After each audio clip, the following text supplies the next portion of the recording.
This surely comes as a surprise to you. Well, I mean, I've been sat on it for a few days, actually, waiting for the right time to let it go. I mean, people have been asking for quite a while, since we broke the story last Monday, how on earth could Dominic Beck, given this position as the prospective parliamentary candidate for Labour, how could he sneak through, considering his role in resigning from the Cabinet after the Casey report revealed that Rotherham Borough Council was in denial over the extent of the town's child abuse scandal? Well, now we know that one of the reasons why he was selected is because the selection committee involved the former deputy leader of the council, Emma Hodnott, who also had to resign at the same time. So 7 years after this experience, I think they assume people have moved on, people aren't keeping an eye on what's going on in the town. Well, we certainly are, and we've seen that they are, once again, working together to possibly gather a seat in Westminster. Well, despite Dominic Beck appearing on the front page of the Times at the time and being one of those who obviously had to resign in the wake of this scandal, the Labour Party say that he wasn't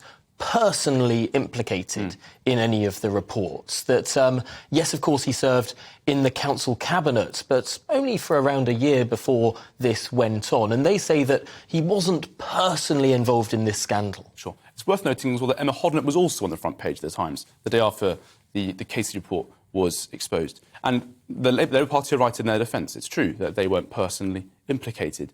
But as Deputy Leader, Emma Hodnott, and as a member of the Cabinet in Dominic Beck, they are responsible as institutional leaders for the culture and the perspectives and the general mood of the institution that they are in charge of, that they lead. And we know from the Casey report that was revealed in 2015, in February, that there was a culture of denial, OK? That 70% of councillors serving in Rotherham Borough Council refused to admit that at a Conservative estimate, 1,400 girls had been abused. And the Casey report also found that some council members in the Cabinet, and we don't know who, were also involved in that denial. Now, there's no suggestion, of course, that Beck nor Hodnott were personally implicated in that denial. But as I said before, as leaders, surely they have some collective responsibility for what most of their councillors thought. And what most of their councillors thought was very much not in line with what the experts were telling them at the time. And let's just go over this scandal, because I think it is worth revisiting exactly what happened, not only in Rotherham, but in many towns across the United Kingdom, where there was this institutional, perhaps, cover-up of deep-seated abuse. That's right. And Rotherham really is, unfortunately, the pinnacle of this crisis.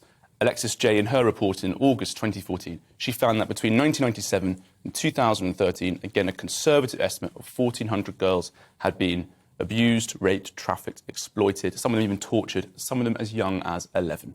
And the scandal that she uncovered also involved, as you said, council collusion, denial. The police would be uninvolved, they would look the other way. When girls were found being abused, some of them told the parents of these daughters that they needed to learn a lesson. It would teach them a lesson. So, I mean, there were horrifying perspectives from the top to the bottom of the local council and the police institutions. But unfortunately, as GBNews has found, this is also rife across the country.